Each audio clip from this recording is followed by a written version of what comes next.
আসসালামু আলাইকুম। রান্নার শুভ্রতা চ্যানেল থেকে সবাইকে ধন্যবাদ।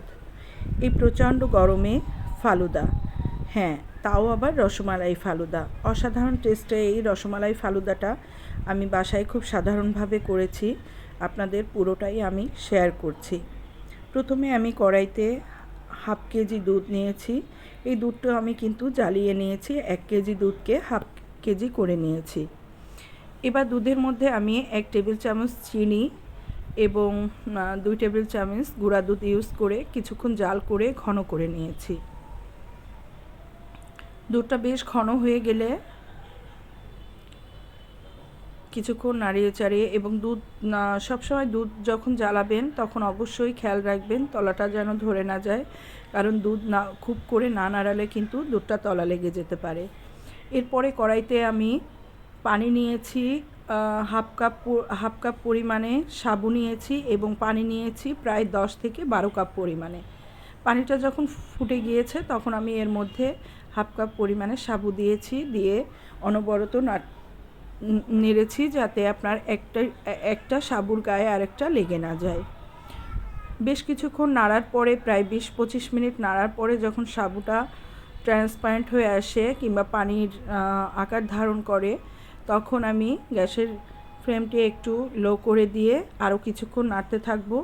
নেড়ে যখন পুরো সাবুটা কমপ্লিট হয়ে যাবে তখন আমি গ্যাসটা বন্ধ করে দিব এবং উপরে যে বাড়তি পানিটি ছিল সেটি আমি ছেঁকে নেব। ছেঁকে নিয়ে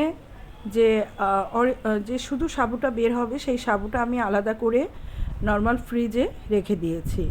এরপরে আমি একটি বাটি নিয়েছি, বাটিতে যে ফ্রিজে রাখা সাবু ছিল সেটা আমি 1/2 কাপ পরিমাণে সেই সাবুটা দিয়েছি এবং 1 কাপ পরিমাণের একটু কম যে ঘন দুধটা করেছিলাম সেটাও দিয়ে দিয়েছি এবং এর মধ্যে দিয়েছি 2 টেবিল চামচ ক্রিম, ফ্রেশ ক্রিম।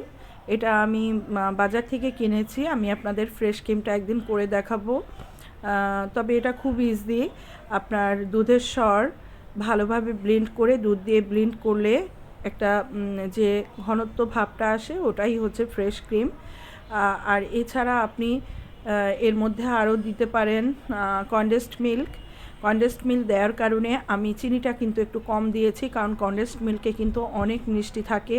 এবার একটা সার্ভিং গ্লাস নিয়েছি, সার্ভিং গ্লাসে আমি এক করে যতটুকু পরিমাণ দেওয়ার প্রয়োজন আমি ততটুকু দিয়েছি। 1/2 গ্লাস পরিমাণে দিয়ে আমি এর মধ্যে যে রসমালাই ঘোষ ডায়েরি থেকে কিনে রেখেছি সেই রসমালাইটা দিয়ে দিব। রসমালাইটা প্রায় 2 টেবিল চামচ দিয়েছি, দিয়ে কিছুক্ষণ নেড়েছি যাতে রসমালাইটা ফালুদার সাথে খুব ভালোভাবে মিশে যায়। এবার ফালুদার সাথে রসমালাইটা ভালোভাবে মিশে যাওয়ার পরে আমি এর মধ্যে দিয়ে দিব আইসক্রিম। আমি ভ্যানিলা আইসক্রিম ইউজ করেছি, যেহেতু এটা রসমালাইয়ের ফালুদা। এটা আমি একেবারেই কোনো সেন্ট বা কোনো ধরনের আলাদা কোনো ফ্লেভার ইউজ করি নাই, কারণ এটা রসমালাইয়ের ফালুদা, এটা সম্পূর্ণ একটা দুধের ফ্লেভার আসবে এবং রসমালাইটাই এর বাড়তি টেস্টটাকে বাড়িয়ে দেবে। রসমালাই দেওয়ার পরে আমি এরপরে দিয়ে দিয়েছি আইসক্রিম দিয়ে 2 চামচ পরিমাণে দিয়ে এর উপরে আমি ডেকোরেশনের জন্য আবার 1 চামচ রসমালাই দিয়েছি। রসমালাই দেওয়ার পরে আমি একটি চেরি দিয়েছি, চাইলে আপনি আরও চেরি দিতে পারেন, এবং কিছু কেশর উপর থেকে দিয়েছি। দেখুন কি দারুণভাবে আপনার কেশরের রঙটা ছড়াচ্ছে এবং এর সেন্টটাও কিন্তু অসাধারণ লাগবে।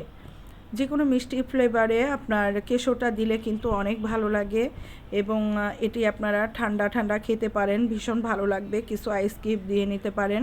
বাড়িতে এটা সবাই ট্রাই করবেন, এটা কিন্তু অনেক মজা হয়। আশা করি সবাই ভালো থাকবেন, আমার জন্য দোয়া করবেন, আমিও সবার জন্য দোয়া করি। আমার চ্যানেলটি সাবস্ক্রাইব করবেন। আল্লাহ হাফেজ।